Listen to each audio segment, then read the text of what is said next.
I flew 1,200 miles from New York to Texas, my heart heavy with hope for my mom's 60th birthday. I wanted to mend things with my family, to feel like I belonged again. But my sister, Jessica, had other plans. She sat me at the staff table at Bellamy's, like I was just another worker, not her sister. The room went quiet, eyes on me, judging. I swallowed my pride, but inside, I was breaking. Then the owner walked in, and in one moment, the truth turned her scheme upside down. This is my revenge story.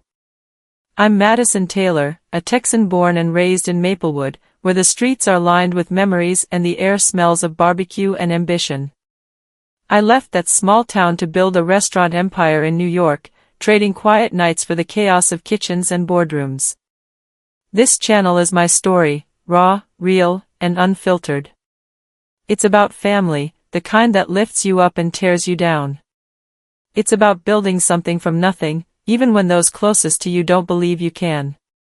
If you're from Texas, you know the weight of family expectations, the sting of being underestimated.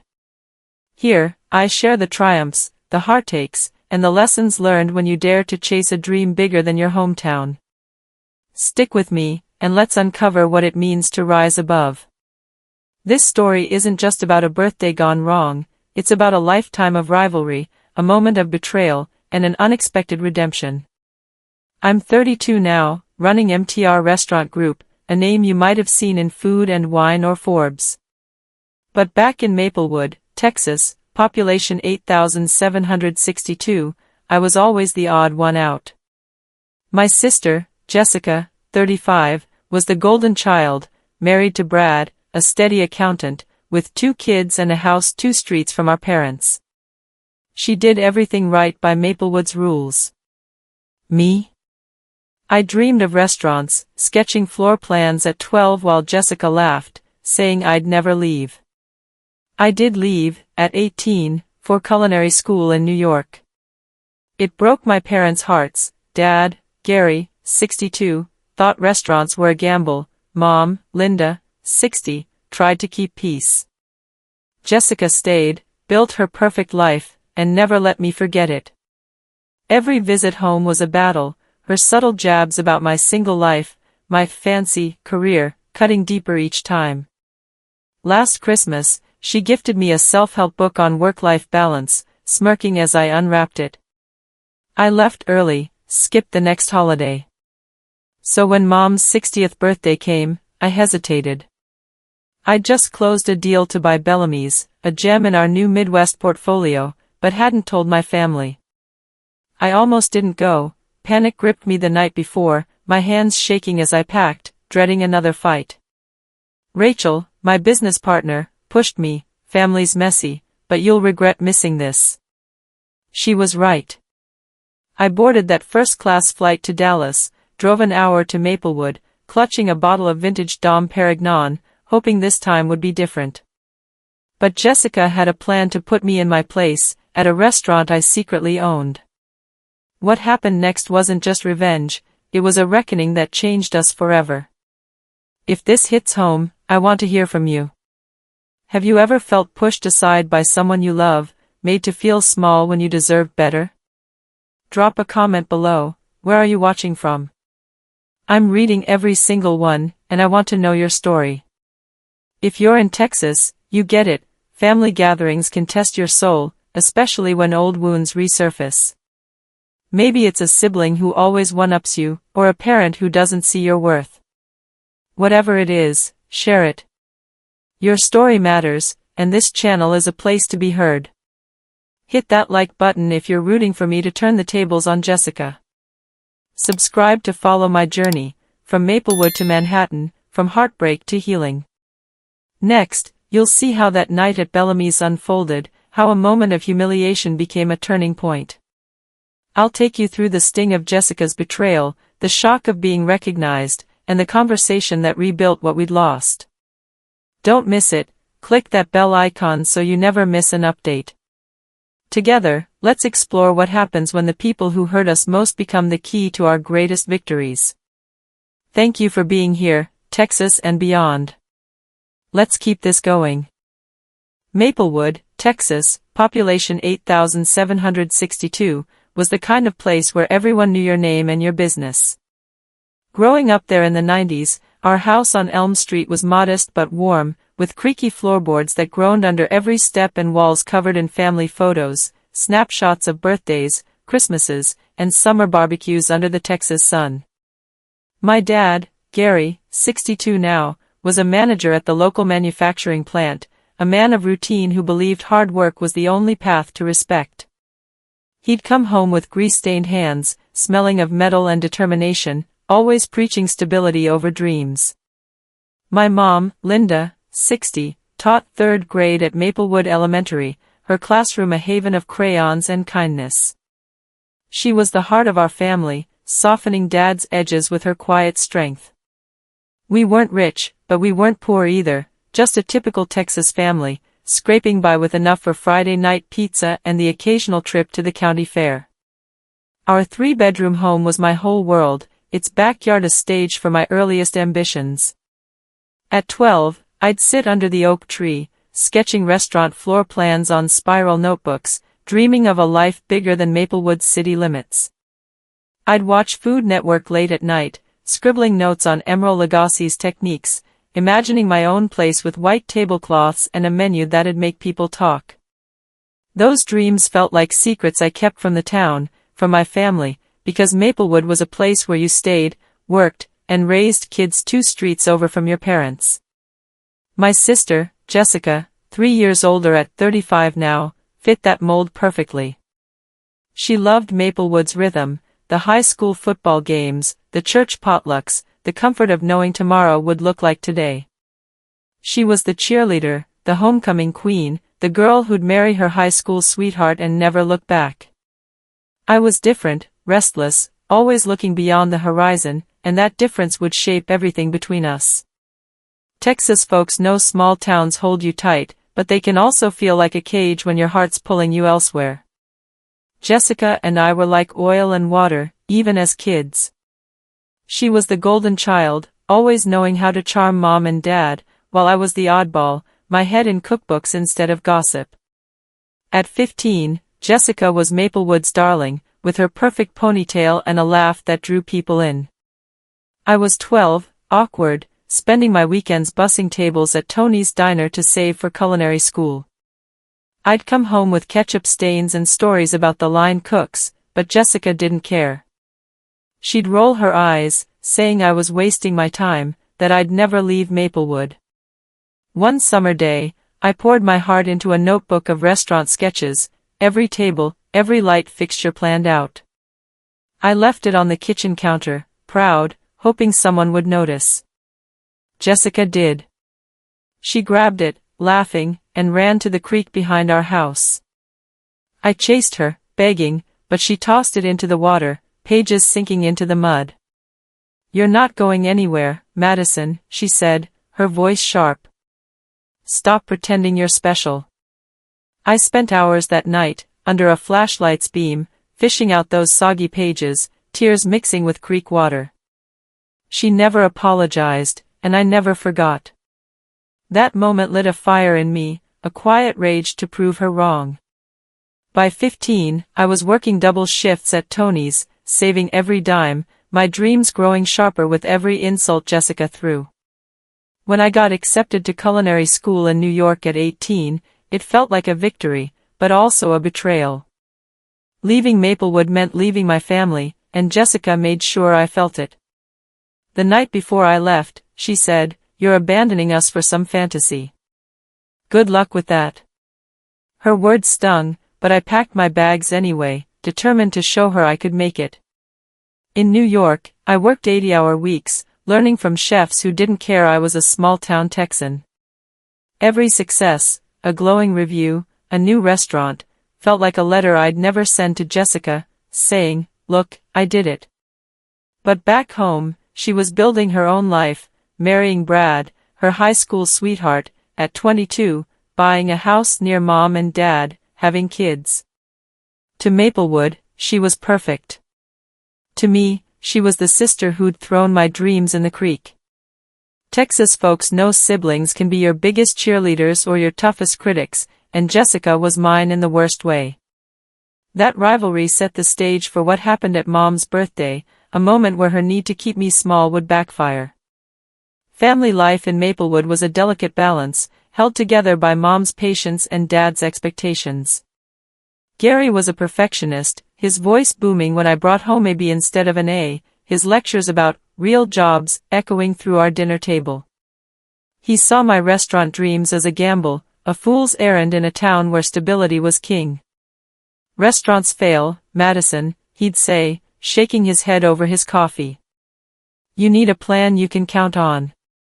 Mom, Linda, was different. She'd slip me extra notebooks for my sketches, whisper encouragement when Dad wasn't listening. But her peacekeeping came at a cost. She'd smooth over Jessica's jabs, saying, "She's just worried about you," when we both knew it wasn't worry, it was resentment. Jessica thrived in Maplewood's approval, her life a checklist of what our parents valued: marry young, stay close, build a family. At 20, I came home from New York for a summer barbecue, ribs sizzling on the grill, the air thick with mesquite and tension. I overheard Jessica talking to Mom by the patio, her voice low but clear. "Madison's so selfish, running off to chase her big city dreams while we're here taking care of things." I froze, my plate of coleslaw forgotten, the word selfish burning in my chest. I wanted to scream that I wasn't running from family, just towards something more, but I stayed quiet, letting the hurt fuel me. That moment pushed me to work harder, to open my first restaurant, to prove I wasn't the flake Jessica painted me as. But it also widened the gap between us. Dad bragged about Jessica's steady job at the bank, her kids' school awards, while my achievements, articles in magazines, a growing business, got a nod at best. Mom tried to bridge us, but her efforts fell short against Jessica's need to shine brighter. In Texas, family's everything, but it's also a mirror, showing you where you don't fit. That dynamic, Dad's doubt, Mom's hope, Jessica's shadow, set the stage for the birthday dinner, where old wounds would tear open, only to start healing in a way none of us expected. Leaving Maplewood, Texas, at 18 was like breaking free from a tether, but it came with a weight I hadn't expected. New York's culinary school was my proving ground, a world of sharp knives and sharper egos. I was a small-town Texan in a city that didn't care, working 80-hour weeks under chefs who'd scream if your julienne wasn't perfect. Every burn, every late night, was a lesson: how to plate a dish, manage a kitchen, survive on grit. I soaked it all in, driven by the memory of Jessica's voice, telling me I'd never make it. At 22, I partnered with Rachel, 34 now, a friend from school with a head for numbers and a heart for food. We opened our first farm-to-table restaurant in Brooklyn, a cozy spot with reclaimed wood tables and a menu that celebrated local ingredients. I poured everything into it, my savings from Tony's Diner, my sleepless nights, my need to prove Maplewood wrong. Opening night was electric, with lines out the door, but my heart sank when I scanned the crowd. No one from my family showed up. Jessica was pregnant with her first kid, Mom couldn't leave her classroom mid-semester, and Dad claimed work kept him in Texas. I called home, hoping for a word of pride, but Dad just said, "Restaurants are risky, Madison. Hope you've got a backup plan." I hung up, tears stinging, and threw myself back into the kitchen. The critics loved us, though. Food and Wine called our menu innovative, a love letter to the land. That review was my first taste of victory, a sign I wasn't crazy for leaving. Within a year, we were turning tables faster than we could seat them. By 24, Rachel and I opened a second location, then a third by 26. MTR Restaurant Group was born, a name that started turning heads in the industry. I learned to negotiate with suppliers, charm investors, and handle staff who'd walk out mid-shift. Every success felt like a brick in the empire I was building, but also a mile further from home. I'd lie awake some nights, wondering if Jessica was right, had I traded family for ambition? But I kept going, fueled by a stubbornness that Texas folks know well. I wanted my name to mean something, not just in New York, but back in Maplewood, where dreams like mine were dismissed as fool's gold. Last year, I closed a deal to acquire a small restaurant group in the Midwest, including Bellamy's in Texas, a place I'd soon see under very different circumstances. That deal put MTR on the map, with Forbes profiling me as a rising star. I framed that article, not for ego, but as proof I'd made it, even if my family didn't see it. New York taught me to fight, but Texas gave me the heart to keep swinging. Success looks shiny from the outside, but it's heavy when you carry it alone. By 26, I was running MTR Restaurant Group, with restaurants across the Northeast and a reputation that opened doors. My days started at 5 a.m., checking inventory, and ended past midnight, reviewing financials. I loved the chaos, the hum of a full dining room, the clatter of plates, the thrill of a perfect service. But the cost was steep. I missed my niece's first birthday when a pipe burst at our Boston location. I was stuck managing plumbers and insurance calls, while Jessica sent me a photo of the party, her kids blowing out candles. I cried in my office that night, the city's skyline mocking my empty apartment. Relationships? They crumbled under my schedule. My last boyfriend, a lawyer, called me pathologically unavailable when he walked out. He wasn't wrong. I'd chosen my empire over everything else, and some nights, that choice felt like a mistake. I'd scroll through Jessica's Facebook, seeing her family's game nights, her backyard barbecues, and feel a pang of envy. She had roots, I had achievements. Texas folks know success isn't just money or fame, it's who's there when the lights go out. I had Rachel, my rock, but even she couldn't fill the void of family. When I landed that Forbes profile, I sent a copy to Mom, hoping she'd show Dad. She called, proud, but said, "Your sister's worried you're working too hard." I knew it wasn't worry, it was Jessica's way of keeping me small. I started skipping holidays, telling myself work was enough. But deep down, I missed the mess of family, the way Mom's laugh could warm a room, even if Dad's doubts chilled it. Every award, every new location, was a shield against their judgment, but also a reminder of what I'd sacrificed. I wasn't just building an empire, I was running from the fear that I'd never be enough for the people I left behind. Family tension was a shadow that followed me, no matter how far I ran. Holiday visits to Maplewood were like stepping into a minefield. Jessica's house, 2 streets from Mom and Dad's, was a shrine to her perfect life, kids' trophies on the mantle, Brad grilling steaks in the backyard. She'd parade her children's achievements, then turn to me with a smile that didn't reach her eyes. "Still single, Madison? Guess your career's keeping you too busy for love." Her words cut, and Mom's attempts to change the subject didn't help. Dad would ask about my restaurants, but his tone was skeptical, like he was waiting for me to fail. Last Christmas, things hit a breaking point. Jessica gifted me a self-help book on work-life balance, wrapped in shiny paper, her smirk daring me to react. I opened it in front of everyone, my hands shaking. "Maybe this'll help you slow down," she said, her voice dripping with mock concern. I snapped, saying, "At least I'm not stuck in Maplewood, pretending I'm happy." The room went quiet, Mom's face falling, Dad's jaw tightening. I left the next morning, skipping New Year's, vowing to stay away. Jessica's jabs weren't just sibling rivalry, they were her way of keeping the spotlight.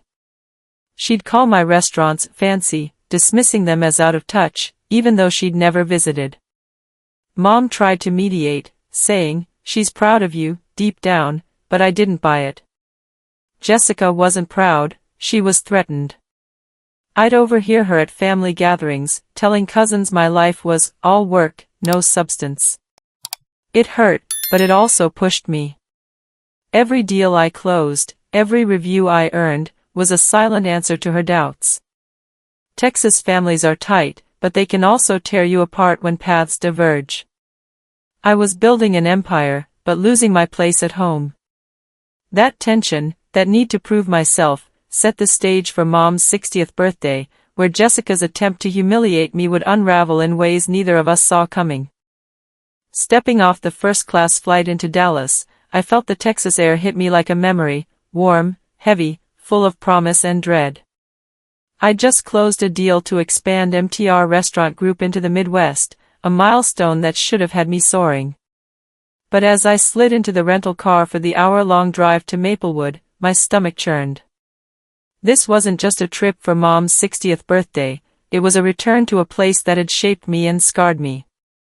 Maplewood, population 8,762, hadn't changed much since I left at 18. I'd traded its quiet streets for New York's chaos, built an empire, but coming home always made me feel like that awkward kid again, sketching restaurant plans under an oak tree. I almost didn't come. The night before, I'd paced my apartment, a panic attack clawing at my chest. An investor had pulled out of a deal at the last minute, threatening our new acquisition, Bellamy's, a Texas gem now under MTR's wing. I wanted to stay, bury myself in work, avoid the family drama I knew was waiting. Rachel, my business partner, stopped me. "Madison," she said, "family's messy, but you'll regret missing this. Go." She was right, but that didn't ease the knot in my gut. I gripped the steering wheel, a bottle of vintage Dom Perignon in the passenger seat, a gift from Mom I hoped would say what I couldn't, that I loved her, missed her, even if I'd built a life far from hers. Driving through Texas plains, past fields of bluebonnets and rusted billboards, I braced for what was coming. Jessica, my sister, had a way of turning family gatherings into battlegrounds, and I knew this birthday would be no different.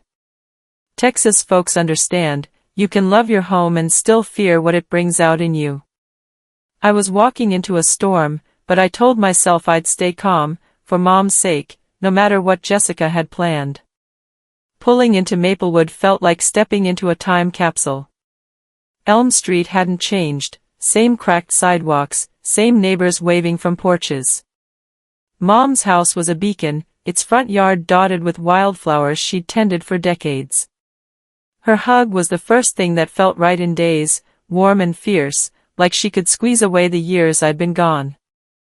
"Madison, you're too skinny," she teased, her voice soft but steady, 60 years of teaching kids etched into her smile.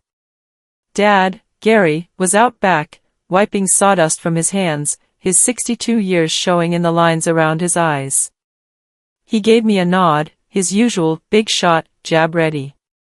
"Flew in fancy, huh? Hope you brought some of that New York money for your old man." I forced a laugh, but it stung. He'd never seen my restaurants, never asked about my life beyond the headlines. Then there was Jessica, 35, standing in the kitchen like she owned it, her apron tied tight, her kids running circles around her. She looked me up and down, her smile sharp. "Nice dress, Madison. Too bad it's not a bank gala." I bit my tongue, setting the Dom Perignon on the counter. "It's for Mom," I said, but Jessica's eyes flicked to the bottle, her voice dripping. "Fancy champagne for a Maplewood party?" Bold choice. I ignored her, but then it happened. She accidentally knocked a glass of red wine onto my dress, the stain blooming across the silk. "Oops," she said, smirking, "guess it's too fancy for Texas." My hands shook as I grabbed a towel, Mom's worried glance burning into me. I wanted to snap, to call out her pettiness, but I stayed quiet, for Mom's sake. Brad, Jessica's husband, 37, tried to lighten the mood, talking about his accounting firm, but his jokes fell flat. The kids, oblivious, tugged at my skirt, asking about New York, and I answered with a smile, hiding the hurt. Jessica kept needling, about my single life, my long hours, my absence at last year's Easter. Each jab was a reminder, in her eyes, I'd chosen ambition over family. Texas families are tight, but they're also brutal when you stray from the path. That reunion set the tone for what was coming, a birthday dinner where Jessica's resentment would boil over, and my silence would be tested like never before. Jessica picked Bellamy's for Mom's 60th birthday, a choice that felt like fate's cruel joke. She didn't know MTR had acquired it months earlier, part of our Midwest expansion. I'd kept it quiet, not ready to share that win with a family who doubted me. Bellamy's was Maplewood's pride, a stone-walled restaurant with linen tablecloths and a reputation for dishes like pecan-crusted catfish that drew crowds from Dallas. When Jessica announced the venue, I offered to help decorate, thinking maybe we could find common ground. "Don't break a nail," she snapped, thrusting a roll of crepe paper at me. I swallowed my pride, hanging streamers while she barked orders, her kids giggling at my clumsy knots. I called the restaurant to confirm the reservation, speaking softly so Jessica wouldn't hear. The manager, Marcus, recognized my name, his voice warm with respect, but I brushed it off, not wanting to tip my hand. Jessica planned every detail, the menu, the seating, even Mom's cake, like a general preparing for battle. I watched her, wondering why she needed to control everything, why my presence threatened her so much. She'd always been the star in Maplewood, the daughter who stayed, while I was the one who ran. I tried to help, offering to coordinate with the chef, but Jessica cut me off. "We don't need your New York flair, Madison. This is Mom's day, not yours." Her words landed like a slap, but I nodded, keeping my secret close. I knew Bellamy's was mine, but I didn't know how that truth would explode that night. Texas folks know planning a family event is about love, but it's also about power, and Jessica was wielding hers like a weapon. I told myself I'd stay calm, focus on Mom, but deep down, I felt the storm brewing, one that would turn her carefully laid plans into a reckoning neither of us expected. Walking into Bellamy's for Mom's 60th birthday, I felt the weight of every eye in the room. The restaurant glowed with soft light, its stone walls and linen tablecloths a testament to Maplewood's pride. I'd helped hang the streamers, ignoring Jessica's barbs, hoping tonight would be about Mom, not our old wounds. The main table was set for family, Mom, Dad, Jessica, Brad, their kids, cousins, aunts, and uncles, all gathered to celebrate. I wore a new dress, the wine stain from earlier cleaned but still a ghost on my confidence.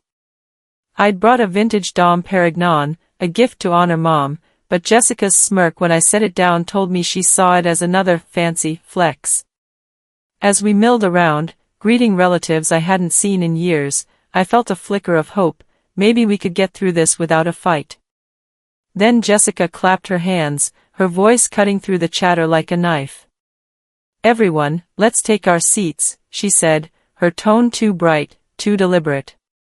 I moved toward the main table, assuming my place was between Mom and Dad, like always. But Jessica's hand landed on my arm, her grip firm, her smile cold. "Madison," she said, loud enough for the room to hear, "you're over there, with the servers.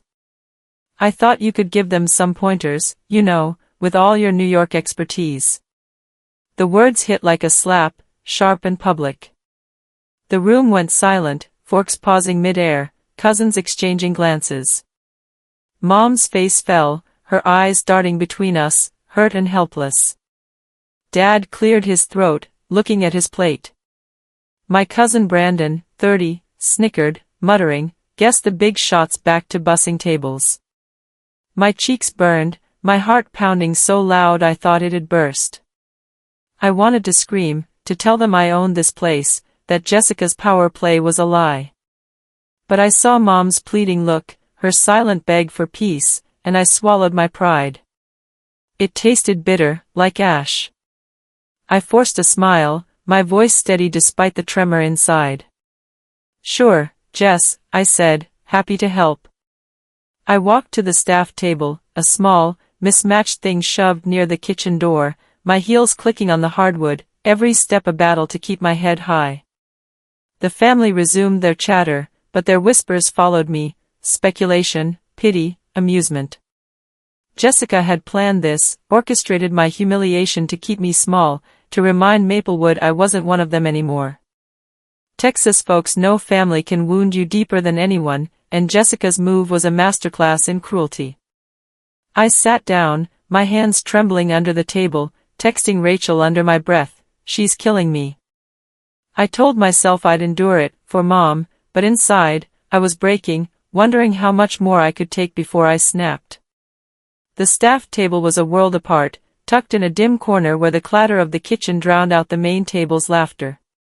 The servers, Amanda, 24, Tyler, 21, and another Jessica, 45, looked confused, their aprons still crisp from the start of their shift. Amanda, with kind eyes, leaned in. "You're Madison, right?" Jessica said, "You're some hotshot chef from New York." I forced a laugh, my throat tight. "Something like that," I said, not wanting to unload my hurt on them. They were strangers, but their warmth was a lifeline. Tyler, a lanky kid with a shy smile, slid a basket of dinner rolls my way. "These are fresh," he said, "better than the main tables." I took one, grateful for the gesture, though my appetite was gone. Amanda opened up, her voice soft but steady. "My mom once excluded me from a family reunion because I dropped out of college. Said I wasn't presentable. Family's rough sometimes." Her words hit hard, mirroring my own pain. I nodded, sharing a piece of myself. "Yeah, my sister's got a knack for making me feel like I don't belong." We swapped stories, theirs about small-town struggles, mine carefully vague to hide my secret. Jessica, the older server, chimed in, her Texas drawl grounding me. "Sisters can be mean, but they're still kin. You'll find your way." Their kindness stitched me back together, bit by bit, though the sting of Jessica's stunt lingered. I glanced at the main table, where Mom laughed at something Brad said, but her eyes flicked to me, full of worry. I smiled to reassure her, hiding the ache. The servers didn't know I owned Bellamy's, didn't know the power I held, but their acceptance gave me strength to keep going. Texas folks know that sometimes, strangers at a table can feel more like family than the ones you're born to, and that night, those servers were my anchor in a sea of shame. Jessica wasn't done. As dinner wound down, she stood, glass raised, her voice carrying across Bellamy's like a queen addressing her court. "To Mom," she said, "and to all the important people here tonight, who make Maplewood home." The word, important, was a dagger, aimed straight at me. The family clapped, oblivious or complicit, their cheers a wall between us. Jessica's eyes met mine, her smirk triumphant, as if she'd won some unspoken war. I gripped my glass under the staff table, my knuckles white, fighting the urge to shatter it. My heart raced, my breath shallow, as her toast echoed in my head. She'd choreographed this night to erase me, to make sure everyone saw her as the daughter who mattered. I texted Rachel again, my fingers trembling, "She's killing me, Ratch. I can't do this." Rachel's reply was instant, "You're stronger than her. Stay." I wanted to run, to leave Maplewood and never look back, but Mom's face kept me glued to my seat. Her smile was strained, her hands clasped tight, as if my pain was hers too. I stayed, but every second felt like drowning. My cousin Brandon laughed at something Jessica said, his voice carrying over the room, and I caught snippets of family talk, Jessica's promotion, her daughter's school play, her life the center of their world. I was invisible, relegated to the sidelines, my empire meaningless in their eyes. Jessica had won this round, her toast a public declaration of my irrelevance. I questioned everything. Had I been fooling myself, thinking I could ever come home? Texas families can lift you up, but they can also tear you down, and Jessica's triumph was a wound I didn't know how to heal. I sat there, surrounded by strangers who felt like allies, waiting for a moment I didn't know was coming, one that would turn her victory to dust. The air in Bellamy's was thick with tension, the clink of glasses and forced laughter from the main table a cruel backdrop to my place among the servers. Jessica's toast had just sliced through me, her words about important people echoing in my head, each one a reminder of my exile to the staff table. I was crumbling, my fingers trembling around my phone, texting Rachel for strength to endure this humiliation for Mom's sake. Then the front door swung open, and Marcus Bennett, 50, walked in. He was Bellamy's managing partner, a man with a commanding presence and a Texas drawl that could fill a room. I knew him from our acquisition talks, his sharp mind and deep respect for the restaurant's legacy part of why I'd trusted him to run it. He moved through the dining room with purpose, shaking hands, his tailored suit catching the light. I ducked my head, hoping to stay invisible, my heart pounding with a mix of shame and fear. I didn't want him to see me like this, relegated to a corner, my sister's scheme painting me as a nobody. But Marcus's eyes scanned the room, and when they landed on me, they widened with recognition. He froze, mid-handshake with my uncle, his face shifting from confusion to something fiercer, indignation, maybe pride. He straightened, his voice booming across the restaurant, cutting through the chatter like a thunderclap. "Hold on, folks," he said, "I need to set something straight." Every head turned, forks pausing, glasses hovering. Jessica's smile faltered, her glass still raised from her toast. Marcus pointed directly at me, his gaze steady. "This woman, sitting at the staff table, is Madison Taylor, CEO of MTR Restaurant Group. My new boss." The room went silent, a vacuum of shock sucking the air out of Bellamy's. My breath caught, my hands gripping the table's edge, as the weight of his words sank in. He wasn't just outing me, he was rewriting the narrative Jessica had spun. Texas folks know a moment like this, when truth crashes through lies, and Marcus was wielding it like a hammer. I felt exposed, raw, but also strangely lifted, as if the shame I'd carried all night was starting to crack. Marcus didn't stop there. He crossed the room, his boots echoing on the hardwood, every step a rebuke to Jessica's stunt. "Madison," he said, his voice warm but firm, "you don't belong over here. Come join us at the main table, where you ought to be." I hesitated, my legs heavy, my mind racing. This was my moment, but it felt surreal, like stepping out of a shadow I'd lived in for years. The family stared, their faces a mix of shock, guilt, and curiosity. Jessica's jaw tightened, her eyes darting to Brad, then Mom, searching for an anchor. Marcus extended his hand, and I took it, rising slowly, my dress still carrying the faint ghost of that wine stain. As I walked to the main table, the room seemed to hold its breath. Marcus pulled out a chair between Mom and Dad, his gesture deliberate, a public honor. "This woman," he said, addressing the crowd, "saved Bellamy's. When we were drowning in debt, MTR stepped in. Madison's vision kept our doors open, kept our staff employed, kept Maplewood's heart beating." His words were a lifeline, each one dismantling Jessica's narrative. I sat, my heart still pounding, feeling Mom's hand brush mine, her warmth grounding me. Jessica tried to salvage her control, her voice cutting through the hush. "It was a mistake, Marcus," she stammered, her smile forced. "I didn't know," Madison never said. Marcus raised a hand, his tone sharp but polite. "Mistake? Not on my watch, Jessica." He turned back to me, ignoring her, his eyes full of respect. "You've done more for this place than anyone here knows."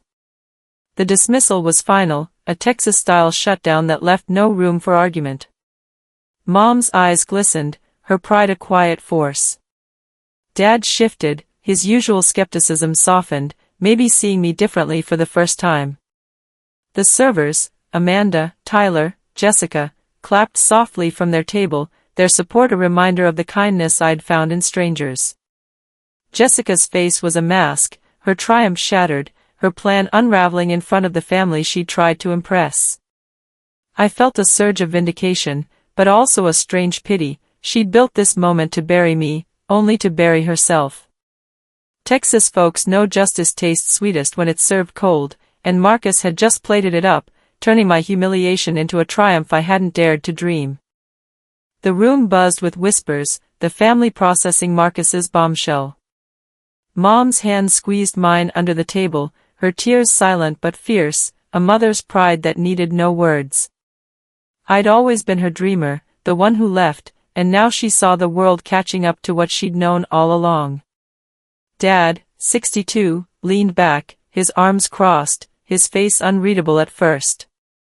Then he nodded, just once, a gesture so small but so rare it felt like a medal.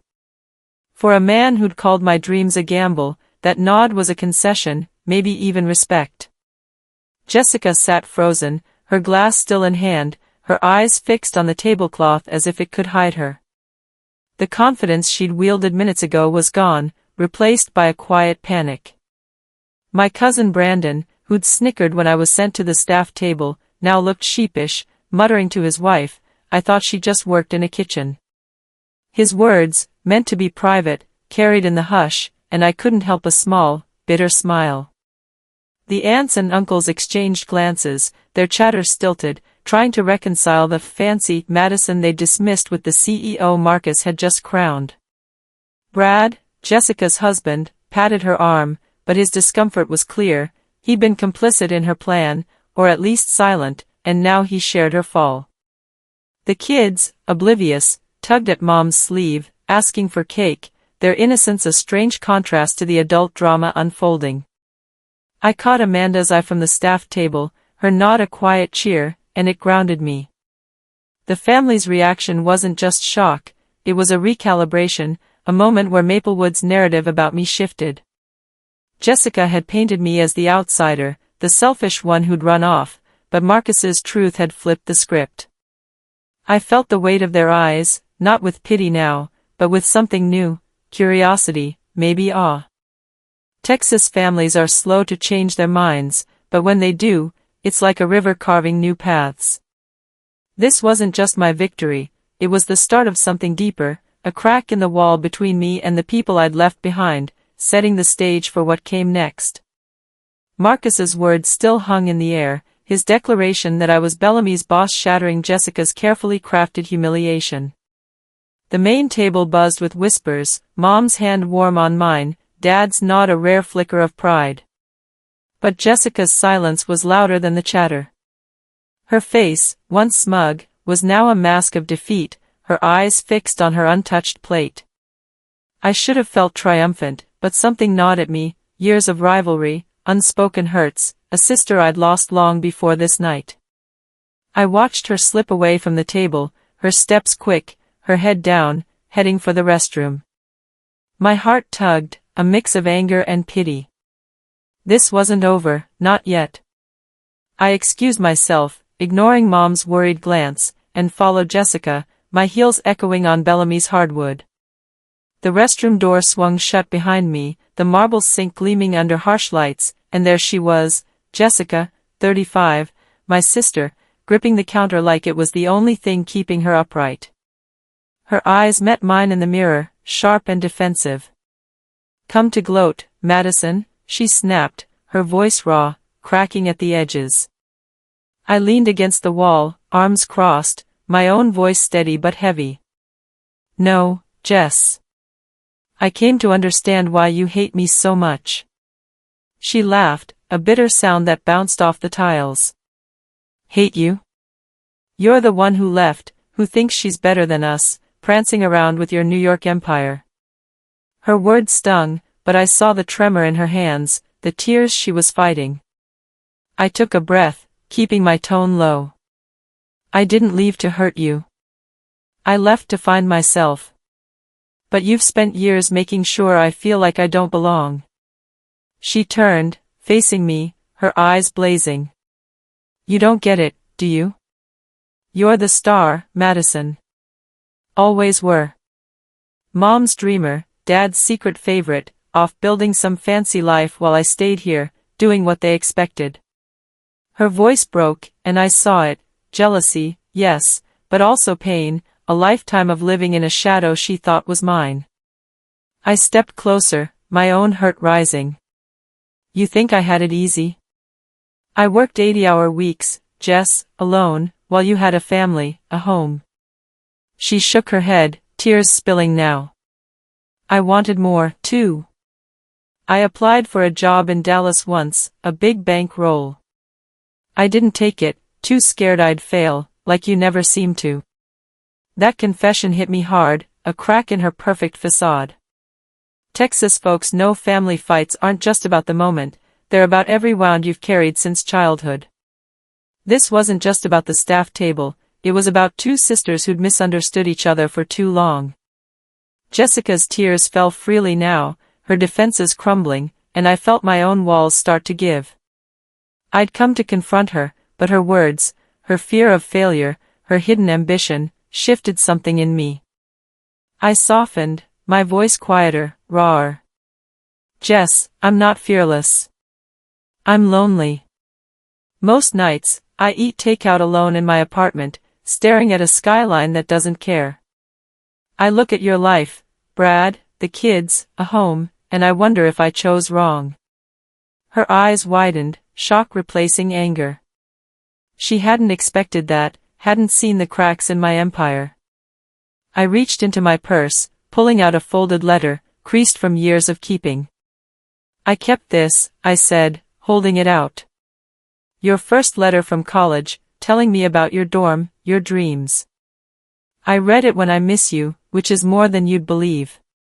Jessica took it, her fingers trembling, her breath catching as she recognized her own handwriting.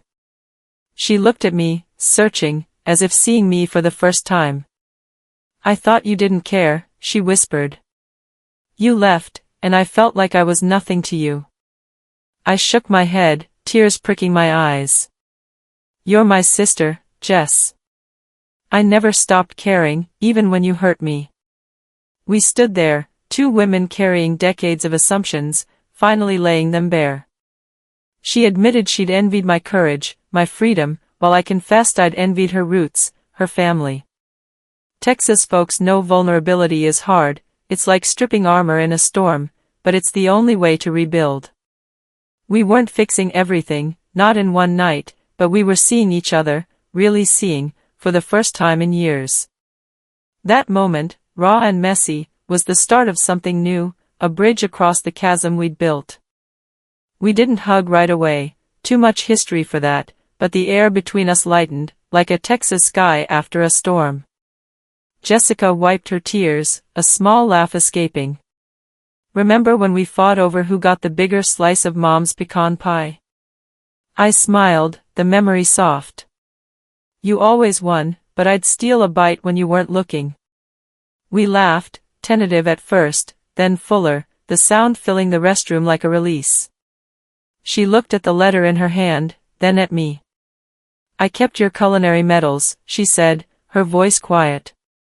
The ones from high school. They're in my dresser, under my sweaters. I always knew you'd make it, Madison, and it scared me. Her words hit deep, a confession of pride wrapped in fear. I nodded, my throat tight. We're both scared, Jess. But we don't have to keep hurting each other. We agreed to try, to talk more, to stop assuming the worst. She admitted she'd been wrong to seat me with the servers, her voice heavy with regret. I wanted to feel big, just once, she said. I understood, Texas families are full of those moments, where love and rivalry tangle until you can't tell them apart. I told her about Bellamy's, how I'd kept my ownership quiet, not to flaunt but to protect myself. She listened, really listened, and for the first time, I felt heard. We decided to start small, coffee next week, maybe a call to catch up. As we left the restroom, our steps lighter, I felt a shift, like the ground settling after an earthquake. Back at the table, Mom's eyes lit up, sensing the change. Jessica and I sat together, not fixed, but mending. Texas folks know a truce isn't a cure, but it's a promise to try, and that night, we made one, stepping toward a future we'd almost lost. That night at Bellamy's changed more than just the seating chart. Jessica's plan to humiliate me, to keep me small in Maplewood's eyes, had backfired, but it also opened a door we'd both kept locked for years. After our raw, tear-streaked talk in the restroom, something shifted. Jessica didn't just apologize, she stepped into my world. A few weeks later, she accepted a job as Bellamy's manager, trading her bank desk for the bustle of the restaurant I'd saved. I watched her thrive, her confidence growing as she led the staff, her Texas charm winning over regulars. It wasn't perfect, old habits die hard, and we still bickered over small things, like who'd handle the holiday menu. But we talked now, really talked, about her fears, my loneliness, the lives we'd built so differently. Mom noticed the change, her smile brighter than I'd seen in years, her relief a quiet force binding us. Dad, too, softened, asking about MTR's expansion plans over coffee, his questions hesitant but genuine. We started planning a family trip to Austin, the first in over a decade, a chance to rebuild what distance and rivalry had chipped away. Jessica and I drove to the city one weekend, scouting locations for a potential new MTR spot, laughing over burnt brisket at a roadside stand. It felt like a new chapter, not a fairy tale ending, but a real one, messy, hopeful, grounded in the Texas soil we both loved. My empire was no longer a wedge between us, it was a bridge, a place where Jessica could shine, too. That birthday dinner, meant to break me, became the start of something stronger. Texas folks know family isn't just blood, it's the work you put in, the forgiveness you choose, even when it hurts. This story isn't just about revenge, it's about what comes after. Humiliation can cut deep, like a wound you think won't heal, but it can also be a turning point if you let it. Jessica and I could have walked away that night, let our pride keep us apart forever. Instead, we chose honesty, raw and painful, and it saved us. One conversation, one moment of dropping our guards, turned years of rivalry into a path forward. If you're carrying a family grudge, a hurt that festers, don't wait for the perfect moment to fix it. Start with one truth, one small step, and see where it leads. Texas families are stubborn, but they're also resilient, built to weather storms. My takeaway is simple, pain can be a teacher, if you're brave enough to learn. What's your story? What's the moment that broke you, or the one that built you back up? I want to hear it, because every family has a tale of hurt and healing waiting to be told. If this story hit you, let me know. Drop a comment, where are you watching from? I'm reading every one, especially from you Texas folks who get how family can test your soul. Share your own moment of triumph or reconciliation, what made you keep going?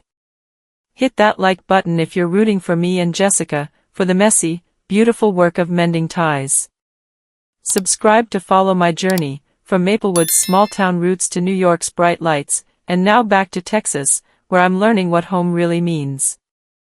Next up, I'll share how I built a restaurant empire from those childhood sketches, the wins, the losses, and the lessons that shaped me. Click the bell icon so you don't miss it. This channel is a place for stories like ours, raw, real, and full of heart.